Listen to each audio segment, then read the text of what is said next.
大家好，欢迎来到地理娱乐局。说到中东，人们第一印象就是混乱，事实也确实如此。在中东地区，战争一直没有断绝过，一些高敏感地区，比如叙利亚、巴勒斯坦，死亡每天都在上演。而在这里有这么一个国家，不仅没有被混乱的中东影响，反而成了一方净土。这个国家就是阿曼。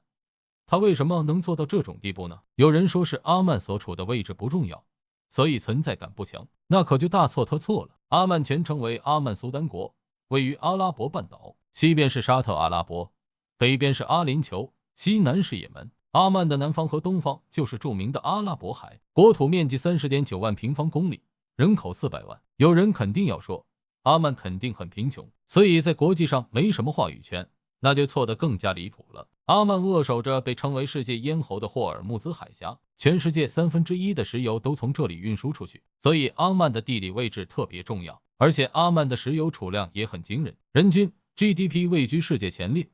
这个小编以前讲过，所以阿曼跟贫穷是沾不上边的。要知道，中东地区最大的争夺点就是石油，因此也造成了连年的战争。但石油争端好像跟阿曼没有关系，事实好像也是这样。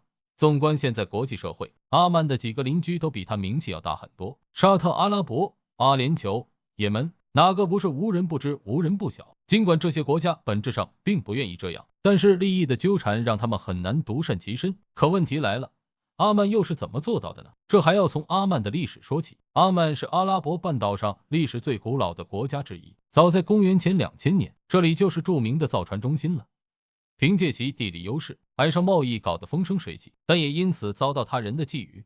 从公元7世纪开始，这里的战争就没停止过，入侵与被入侵一直在发生，直到1624年，阿曼人建立了亚里巴王朝，并在不久后成为印度洋的霸主之一，盛极一时。后来的阿曼开始走起了下坡路，国力急转直下，还因为王位继承问题爆发了大规模的内乱，最终在1870年沦为了英国的保护国。此时的阿曼国内一片混乱，内乱频发，国际上也毫无地位可言。甚至1920年，在英国人的干预下，阿曼还被分裂为2个部分。直到1962年，这时的阿曼可以说是一贫如洗，因为宗教的原因，他们极度封闭保守，拒绝接受所有新鲜事物，工业几乎为零，全国人民只能放牧和捕鱼为生，挣扎在温饱线以下。饥饿、疾病、内乱让人民的不满在酝酿。而时任国王赛义德3世是一个保守多疑的君主，他在国内大搞独裁专制，排除异己，对国民实行高压政策，百姓的生活更加举步维艰。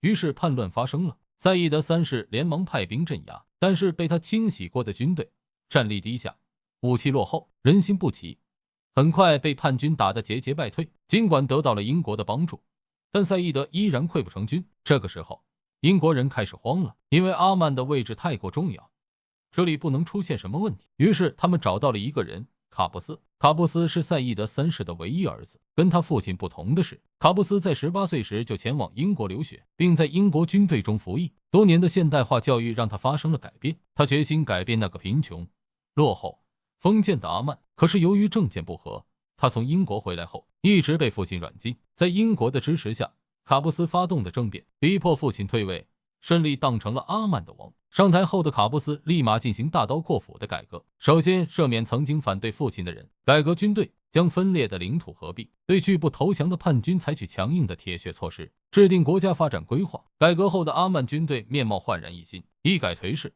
在英国军队的配合下取得了一系列胜利，并在1975年消灭了叛军，实现了全国的统一与和平。而这时的阿曼已经千疮百孔，一贫如洗，各行各业全部停滞。但这也给了卡布斯一个破而后立的机会，他大刀阔斧的改革，在不伤及根本的情况下，卡布斯对教育、经济、军事、医疗、外交、宗教等全方面进行了翻天覆地般的改革。之前所有不好的东西全部废除，改用更先进、更适合国情的政策，并学习西方建立内阁制度，让阿曼完成了从君主专制向君主立宪制转变。多年的战乱让阿曼人更懂得和平的可贵，因此他们主张不结盟的政策，在外交上采取中立，不干涉他国内政，只顾全心全意谋发展，所以造成现在的阿曼在国际上异常低调，这才是阿曼成为一方净土的原因。经过几十年的发展，阿曼已经焕然一新，从一个落后贫穷的封建国家变成了现代化国家，经济增长快速高效，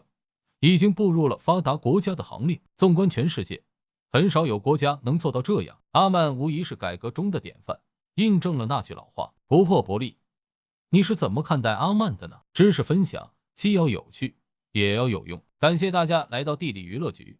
如果喜欢我们的频道，请点击订阅按钮，每天为大家带来世界地理既好玩又有用的全球地理知识。最后，祝大家每天都有一个好心情，再见。